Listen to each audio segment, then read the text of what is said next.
The plight of migrant workers has been one of the biggest human tragedies during the pandemic. One of the most disturbing scenes of the pandemic lockdown was the sea of migrant workers moving helplessly between states. But the real question thrown up by their acute pandemic distress remain. What is the root cause analysis for their suffering? What is the permanent solution? In the past, many of SeQuel's suggestions to the Union Labour Ministry, such as enhancing the EDLI death benefit for workers, composite EPF death claim, online PF registration, LIN portal changes, BOCW workers' welfare, and many others have found favour with the government. It is now time to make some noise for the suffering migrant workers and offer practical suggestions to the government. SeQuel works pan-India in over 90 cities for the cause of labour law compliance, and our suggestions are backed by our grassroots experience of handling workers, contractors, and their day-to-day issues.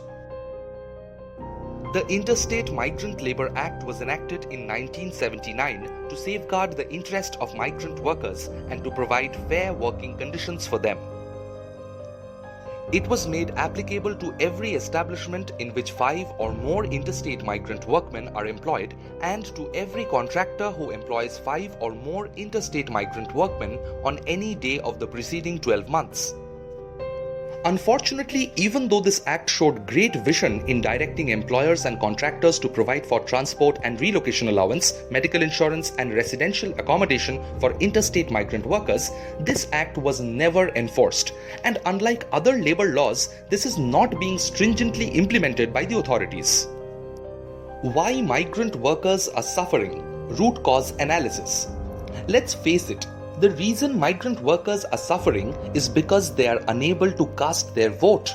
Yes, you heard us right. Migrant workers are unable to cast their votes because they are mostly out of station when polling happens. They neither have the money to return to their village nor do they get leave for a week to go back to their native places during elections. Ironically, they are also unable to cast their vote at the working location because they belong to other states and do not have voting rights in the states they are currently working. Migrant workers belong nowhere.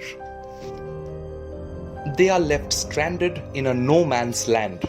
As a result, no politician feels the urge to invest their time and resources to protect their interests. This is not a tirade against politicians.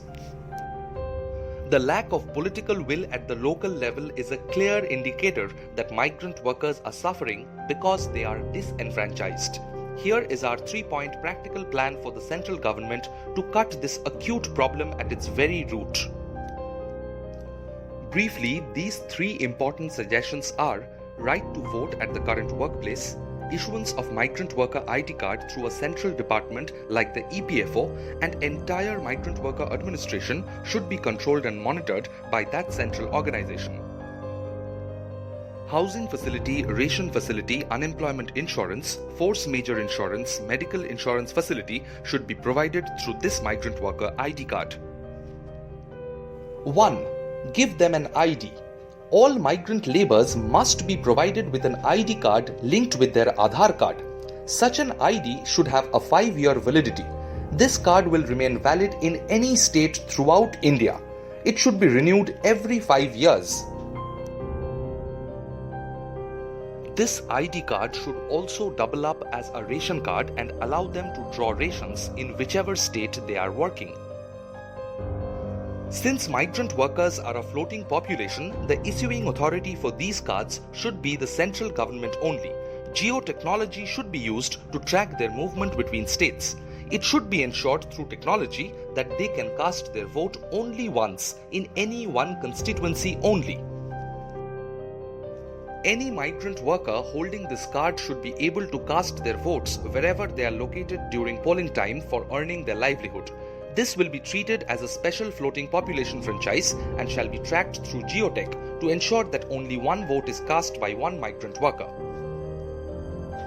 2. All migrant workers must be covered under a Central Labour Act like the EPF Act or ESIC Act and a central labor management task force must be formed to protect the interest of migrant workers. Since migrant workers are traveling from state to state, their benefits should be strictly handled by the central government through another organization like the EPFO or the ESIC. The central government should launch a centrally maintained and managed migrant labor portal and registered principal employers, contractors, and migrant labor using the GST and Aadhaar IDs respectively. This should be a mandatory registration for all principal employers and contractors under the existing Interstate Migrant Labour Act, just like the Uniform National Apprenticeship Portal launched in April 2020 under the Skill India mission.